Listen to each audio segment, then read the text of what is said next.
Hi friends, welcome to my YouTube channel career path. Friends, हम देख रहे हैं इंडियन एविडेंस एक्ट 1872 का सेक्शन 3 जो बात करता है इंटरप्रिटेशन क्लॉज की, जिसमें हमने अगले लेक्चर में देखा था एविडेंस की डेफिनेशन। अब हम आज देखेंगे proved, disproved and not proved.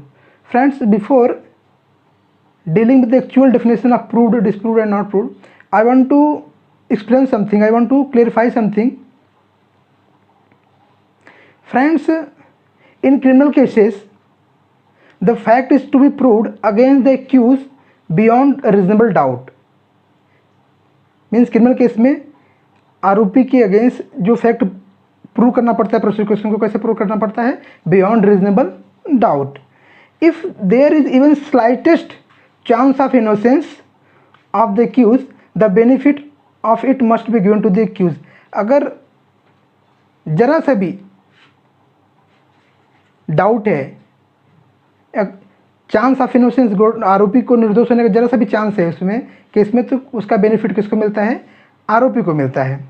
The burden of proof in criminal case is on the prosecution. Criminal case में केस को साबित करने की जिम्मेदारी किसकी रहती है? प्रोसिक्यूशन की रहती है। The person who alleged must prove that fact. जिसने एलिगेशन लगाया है, जिसने अलेज्ड किया है, वो इसकी ड्यूटी है कि वो उस एलिगेशन को कोर्ट में क्या करे? प्रूव करे।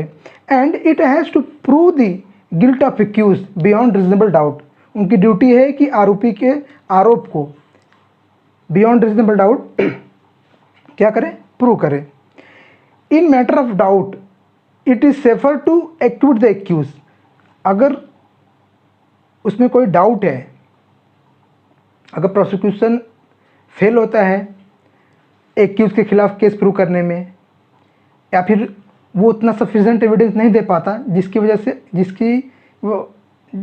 जो कि आरोपी को कन्विक्ट करने के लिए सफिशिएंट हो, तो कोर्ट क्या करता है? आरोपी को एक्विट कर देता है। The rule is that let the 100 guilty person escape but one innocent person should not suffer. Means 100 आरोपी छूट गए तो चलेगा, लेकिन एक निर्दोष व्यक्ति को सज़ा नहीं होनी चाहिए। फ्रेंड्स, क्रिमिनल केसेस में ये प्रोसिक्यूशन की ड्यूटी रहती है कि वो आरोपी के खिलाफ जो केस है उसको कैसे प्रूव? उसको बियॉन्ड रीजनेबल डाउट प्रूव करे। फ्रेंड्स, मैं एक एग्जांपल के द्वारा आपको समझाता हूँ। सपोज ये जो है, ये स्केल है,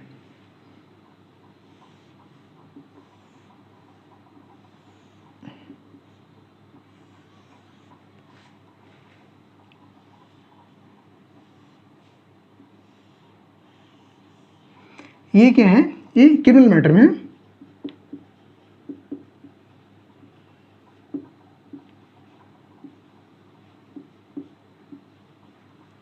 क्रिमिनल मैटर में ये क्या है? ये समझ लो क्या है? ये एक्यूज्ड है, ठीक है, और ये प्रोसिक्यूशन है। तो एक्यूज का पलड़ा जो है हमेशा क्या रहता है? हमेशा भारी रहता है, क्योंकि जो थियरी है प्रिजम्पशन ऑफ इनोसेंस की, तो प्रिजम्पशन ऑफ इनोसेंस की वजह से आरोपी हमेशा निर्दोष माना जाता है जब तक उसका गुनाह सिद्ध नहीं होता, जब उसका आरोप सिद्ध नहीं होता। तो इसकी वजह से उसका पलड़ा क्या हमेशा भारी है। तो उसको जो है प्रोसिक्यूशन को अगर इसको सज़ा दिलानी है, तो उसको इसका जो गिल्ट है, जो उन्होंने जो आरोप लगाया, जो एलिगेशन किया, उसको बियॉन्ड रीजनेबल डाउट प्रूव करना पड़ता है। मीन्स इसको कुछ एविडेंस देने की जरूरत नहीं है, किसको? आरोपी को कुछ एविडेंस देने की जरूरत नहीं। उसमें जो एविडेंस है, प्रिजम्पशन ऑफ इनोसेंस है, उसकी वजह से उसका पलड़ा हमेशा क्या है? भारी है। प्रोसिक्यूशन में एविडेंस डालेंगे, उतना सफिशिएंट एविडेंस डाले कि ये पलड़ा क्या हो जाए? ये पलड़ा ऐसे हो जाए। मतलब मीन्स इतना एविडेंस प्रोसिक्यूशन में डाले कि प्रोसिक्यूशन का पल्ला नीचे हो जाए और ये एक्यूज का पल्ला ऊपर हो जाए, तो इसको कन्विक्शन होगा। अगर उसने ऐसा एविडेंस दिया कि ये दोनों अगर बराबर भी है, तो भी इसको कन्विक्शन नहीं होने वाला, क्योंकि जरा से भी अगर डाउट रहेगा तो कोर्ट जो है आरोपी को कन्विक्ट नहीं करती, कोर्ट आरोपी को छोड़ देती है, ठीक है। इसलिए प्रोसिक्यूशन को कैसे प्रूव? मतलब अगर उनका पल्ला बराबर भी, कोर्ट ने, प्रोसिक्यूशन ने ऐसा एविडेंस दिया, इतना एविडेंस दिया कि दोनों के पल्ले बराबर रखे, तो भी क्या रहेगा? एक्यूज छूटेगा, क्योंकि इसमें ऐसा है कि जरा सा भी डाउट रहेगा तो benefit of doubt goes to the accuse. अगर जरा सा भी डाउट है तो उसका बेनिफिट किसको मिलेगा? आरोपी को मिलेगा। इसलिए प्रोसिक्यूशन को इतना एविडेंस, इतना सफिशिएंट, इतना एविडेंस देना पड़ेगा कि प्रोसिक्यूशन का पल्ला नीचे और एक्यूज का पल्ला क्या है? ऊपर हो जाए, तो कोर्ट इसको कन्वर्ट करेगा। अदरवाइज कोर्ट आरोपी को कन्वर्ट नहीं करता, ये ड्यूटी। क्योंकि इसमें क्रिमिनल केस में कोई भी एविडेंस देने की जवाबदारी आरोपी की नहीं होती, पूरी जवाबदारी प्रोसिक्यूशन की होती है। जिसने एलेज किया, जिसने एलिगेशन लगाया है, वो उनकी ड्यूटी है कि वो प्रूव करे, वो उनका एलिगेशन प्रूव करे बियॉन्ड रीजनेबल डाउट। अगर जरा से भी डाउट रहेगा तो बेनिफिट ऑफ डाउट किसको जाएगा? आरोपी को जाएगा, एक्यूज को जाएगा। ठीक है, तो ये हो गया क्रिमिनल केस का। क्रिमिनल केस में जो है केस को प्रूव करने की जवाबदारी प्रोसिक्यूशन की रहती है, वो भी बियॉन्ड रीजनेबल डाउट। ठीक है फ्रेंड्स, अब सिविल मैटर में क्या रहता है? सिविल मैटर में है कि in civil cases fact is said to prove. Civil case में फैक्ट प्रूव हो गया कब माना जाएगा? When the balance of probability in favour of it. जब बैलेंस ऑफ, उसमें क्या है, इसमें क्रिमिनल मैटर में क्या रहता है कि बियॉन्ड रीजनेबल डाउट है। इसमें क्या रहता है? सिविल मैटर में है प्रीपोंडरेंस ऑफ प्रोबेबिलिटी। क्या है इसमें? Preponderance of probability. इसमें प्रोबेबिलिटी देखी जाती है, बैलेंस ऑफ कन्वीनियंस देखा जाता है किसके फेवर में है। ठीक है, तो अगर सिविल मैटर की बात करें, सिविल मैटर में क्या होता है कि even though evidence not entirely free from doubt, तो भी कोर्ट जिसके फेवर में क्या प्रोबेबिलिटी ज़्यादा रहेगी, उसी के फेवर में कोर्ट क्या करेगा? जजमेंट देगा। सपोज इसमें क्या रहता है कि इसमें स्केल जो है, सिविल मैटर में स्केल समझ लो आपका तराजू जो है वो ऐसे ही रहेगा, दोनों ऐसे।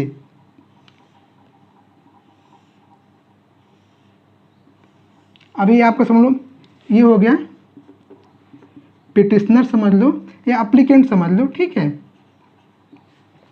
आइए इसको रिस्पोंडेंट समझ लो या opponent.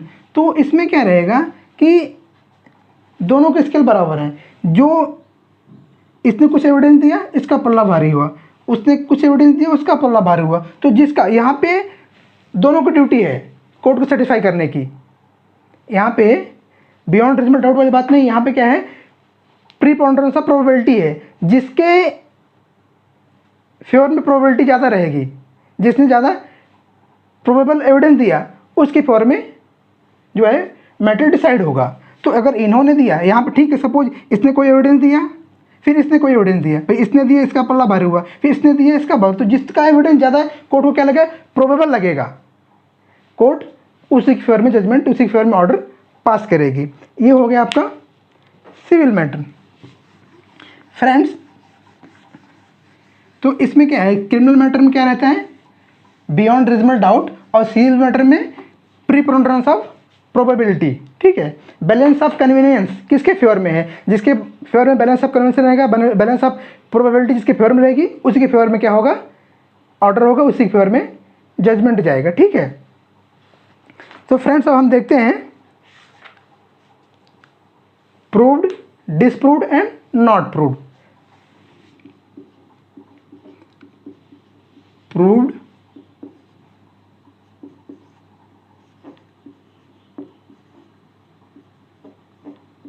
disproved, and third one is not proved.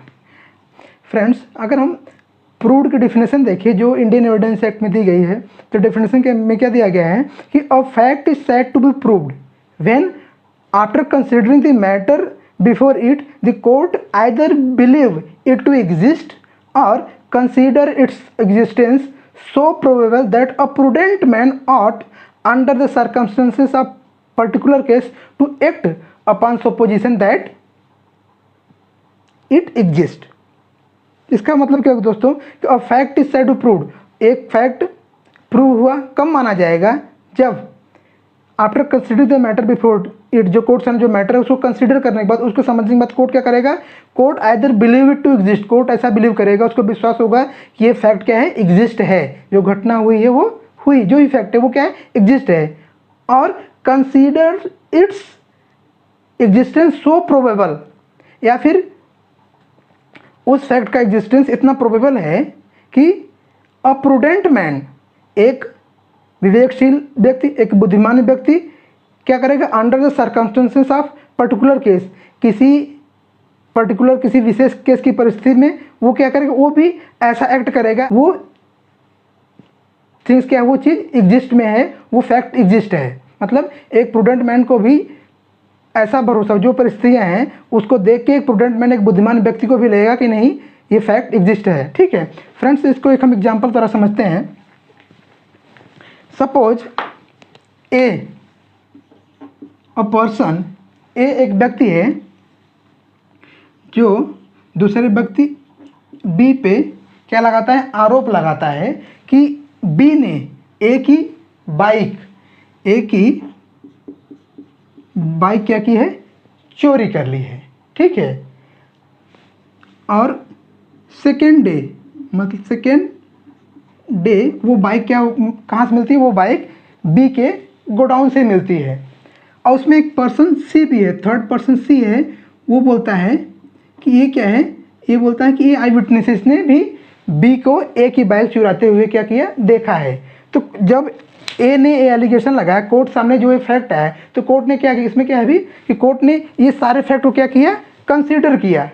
After considering the matter before it, court ने ये सारे मैटर को कंसीडर करने के बाद कोर्ट को क्या लगा कि एक गाड़ी चोरी हुई है, उसके सेकेंड ही बी के गोडाउन में मिलती है। और सी जो है आई विटनेस है, वो बोल रहा है कि मैंने देखा बी को ए की बाइक चुराते हुए। तो ये जो सारे सर्कमस्टेंसेस जो है, सारे जो परिस्थितियाँ हैं, इसको कंसीडर करने के बाद कोर्ट को क्या लगा कि भाई कोर्ट क्या लगेगा कि भाई बी ने ए की बाइक चुराई है। जो परिस्थिति बोल रही है कि एक बाइक चोरी हुई, सेकेंड डे लगेज उसकी गोडाउन में मिलती है, और ये आई विटनेस बताया कि मैंने भाई देखा भी कि उसने उसकी बाइक वो चुरा के ले जा रहा था भी। तो ये देखने के बाद ये फैक्ट कंसीडर करने के बाद कोर्ट किस कंक्लूजन पे आए कि ये फैक्ट, जो ए फैक्ट बोल रहा है वो एग्जिस्ट में है, बी ने ए की बाइक चुराई है। या फिर उसमें आगे क्या दिया डिफिनेशन में कि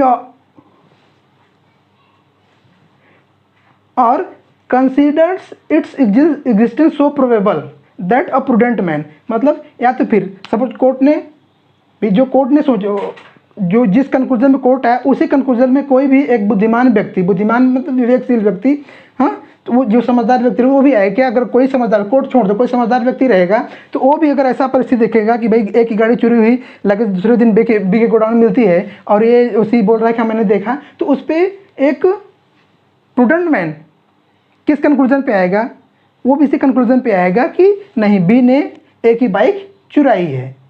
तो यही डेफिनेशन बोलता है कि a fact is said to proved when after considering the matter before it court either believe it to exist, court believe करेगा कि नहीं जो एक बोल रहा है सही है, बी ने ए की बाइक चुराई है, और नहीं तो क्या, और considers its existence so probable that a prudent man under the circumstances of particular case to act upon supposition that it exist. मतलब एक प्रूडेंट मैन, अगर कोई भी, कोर्ट छोड़ दो, कोई थर्ड पर्सन रहेगा, वो भी अगर ऐसी परिस्थिति देखेगा, हाँ, ऐसे सर्कमस्टेंसेस में वो भी इसी कंक्लूजन पे आएगा, और वो भी यही समझ के इसी सपोजिशन में एक्ट करेगा कि बी ने ए की बाइक चुराई है। जो परिस्थितियाँ बोल रही हैं, सेकंड यहाँ से बाइक चोरी हुई, सेकंड डे बी के गोडाउन में मिलती है, सी बोलता है कि हाँ मैंने देखा चोरी करते हुए, तो वो भी इसी कंक्लूजन पे आएगा कि नहीं बी ने ए की बाइक चुराई है। तो ये अगर ये सारे फैक्ट, जो ये परिस्थितियाँ अगर ये हुई तो माना जाएगा कि ये फैक्ट क्या हो गया, प्रूव्ड हो गया। ठीक है, तो ये है प्रूव्ड का डिफिनेशन। फ्रेंड्स, अगर इसको थोड़ा हम सिंपल भाषा में बोलना चाहें तो friends, suspicion never takes place of proof, the fact is said to be proved when after considering the matter before it the court either believe it to exist और consider the existence so probable that even a reasonable man would also come to a conclusion that it exists। तो ये हो गया proved की definition. Friends, अब हम देखते हैं डिसप्रूव्ड।